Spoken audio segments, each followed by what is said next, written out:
Order! Order! You are an incorrigible delinquent at times. Behave yourself, man!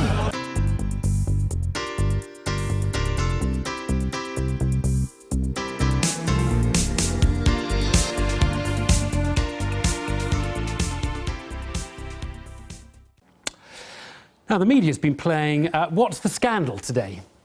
Is it the fact that an important MP, John Whittingdale, went out with a dominatrix? The fact the papers didn't report it? The fact the BBC did report it, albeit after some smaller outlets already had? Or was it that John Whittingdale didn't report it himself? Or, finally, that he had to oversee the press knowing that they had something on him, a potential conflict of interest?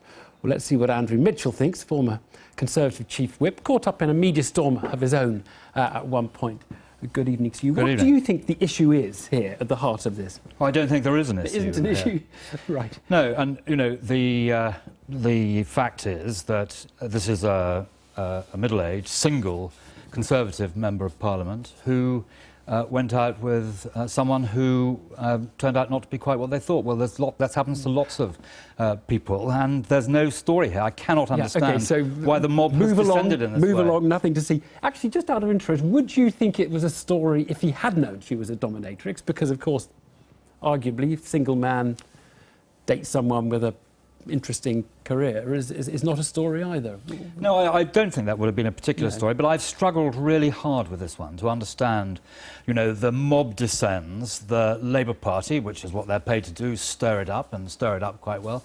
But at the end of the day, that's what you're left with. You know, it's someone who's single, who went out with someone, the relationship didn't work, and that's about it. Well, before we get on to some of the arguments that are swirling around, just your kind of personal experience, did you know anything about this yourself? I know you were Chief Whip before the dating was taking place, but had it gone round? Was everybody talking about it? Was it known? No, look, if the Chief Whip was to take confession from every single middle-aged member of the parliamentary party who had gone out with a girlfriend or a boyfriend and then discovered they weren't quite what they thought, he wouldn't be able to do his job of looking after the parliamentary party and making sure the government gets its business. Now, look, fairly clearly, the reason why, and I don't know if you'd say this is the mob, but the reason why it is an issue, or some people think it's an issue, is because there's a feeling that the man overseeing regulation of the press might have wanted to court favour with the press and was so conflicted because the press had something on him and he might have wanted to stop them publishing it. Now, do you recognise that as a conflict, and is that important? No, it's not. And I don't really recognise it as a conflict either, because the press can't make up their mind where they stand on this. You know, is it the fact that the press did not publish this because it's, although a matter of possibly of interest to the public, I think that can be overstated, it's certainly not a matter of public interest. So are the press being criticised for publishing it now when they didn't publish it before, or for not publishing it when they knew about it? Well, let me tell you where it takes you. It seems to me the system's working quite well. They didn't publish it because there's nothing there to publish. But let's take you through it. The potential conflict or the appearance of conflict might have been alleviated if John Whittingdale had said to the Cabinet Secretary or to David Cameron, look, there is this thing, the press have a story that they haven't run about me, you know, I just want you to know that, we don't need to put it into the public domain. Should John Whittingdale have told David Cameron, when he was appointed Culture Minister with responsibility for the press, that this had been lurking around?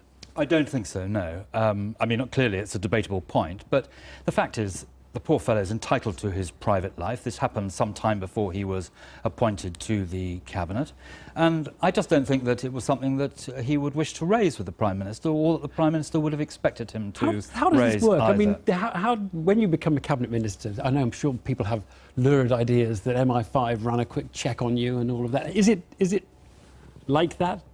Does the Prime Minister interview you and say, now, Mr. Mitchell, is there anything you want to tell me? Skeletons? No, you know, we know our colleagues pretty well. When I joined the Cabinet, I worked with the Prime Minister in the shadow Cabinet for the previous 5 years while he was Leader of the Opposition. We all know each other pretty well. And the fact is, in John's case, you know, he was a single man. I'm mystified. I mean, I can't understand why this is taking up so much bandwidth of the media today. Right.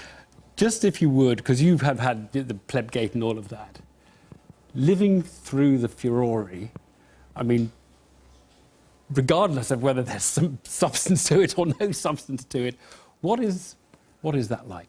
Well, it's not a pleasant experience, which is one of the reasons I'm very pleased to come on your programme tonight and give my view that John has been put through the mill today in really a way that he should not have been. And of course, we saw the same thing over the Prime Minister's tax return, where again, there wasn't really a story, but the mob descended and the Labour Party did what they're paid to do and stirred it all up. But at the end of the day, when we got to the bottom of it all, there wasn't really very much there. Now, in my case, the mob stayed for about 3 weeks because there wasn't a lot of other news around.